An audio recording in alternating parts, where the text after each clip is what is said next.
Bonjour, je m'appelle Andréane Maheu, conseillère en dotation au service des ressources humaines. Aujourd'hui, dans cette capsule, j'aurai l'occasion de vous présenter le perfectionnement, vous permettant de développer vos connaissances ainsi que vos compétences. Nous traiterons également de l'appartenance à un ordre professionnel requis pour certains emplois chez nous.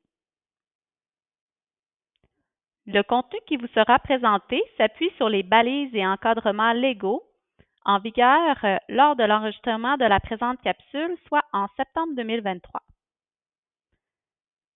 Donc, au niveau des balises et encadrements légaux, nous retrouvons l'entente nationale, l'entente locale, le comité de perfectionnement regroupant règles, procédures et modalités pour le personnel professionnel, le plan de classification du personnel professionnel, les règles relatives au remboursement des frais de fonction. Sachez qu'il est possible de les consulter plus en détail sur l'intranet à la section Ressources humaines.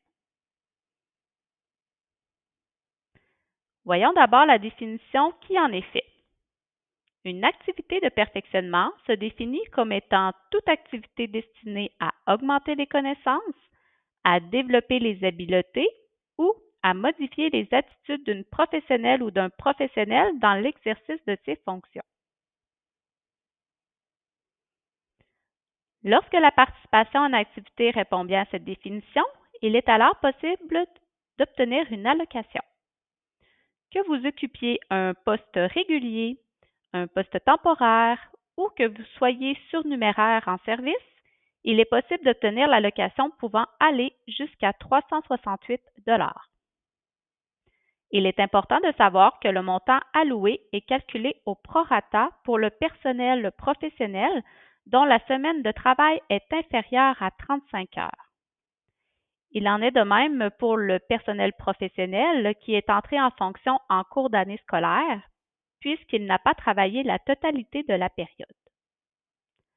La portion du montant non utilisé au 30 juin de chaque année est transférée l'année scolaire suivante sans excéder un maximum de 1 000 $.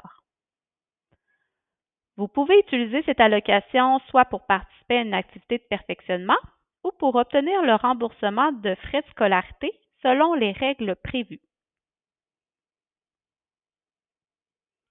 Pour pouvoir en faire la demande, vous devez suivre la procédure prévue à cet effet. Vous devez d'abord compléter le formulaire disponible sur l'intranet.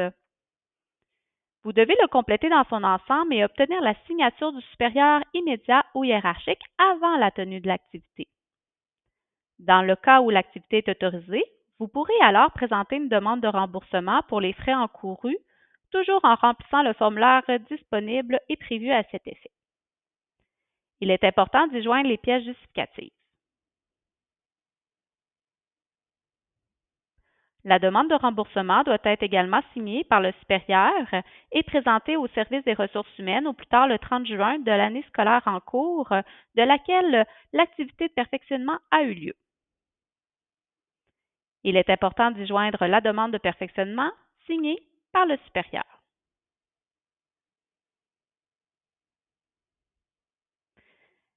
Si vous utilisez l'allocation pour le remboursement des frais de scolarité, des conditions d'admissibilité doivent être respectées.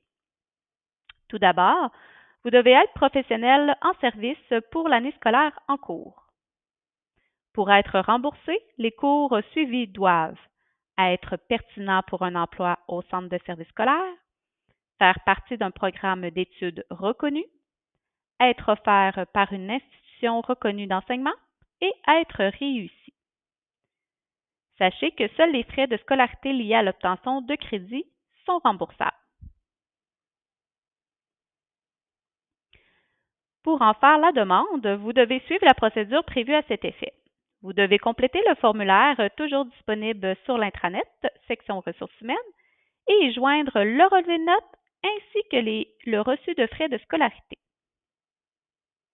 Les demandes doivent être parvenues au service des ressources humaines avant le 4 juin de chaque année afin d'être traitées.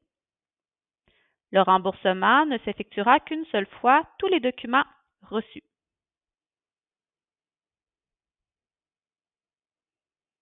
L'ordre professionnel. Certains emplois du centre de service scolaire requièrent l'appartenance à un ordre professionnel. Le professionnel membre d'un ordre professionnel doit, lorsque l'appartenance à un ordre est requise par les exigences de son emploi, maintenir son adhésion à l'ordre.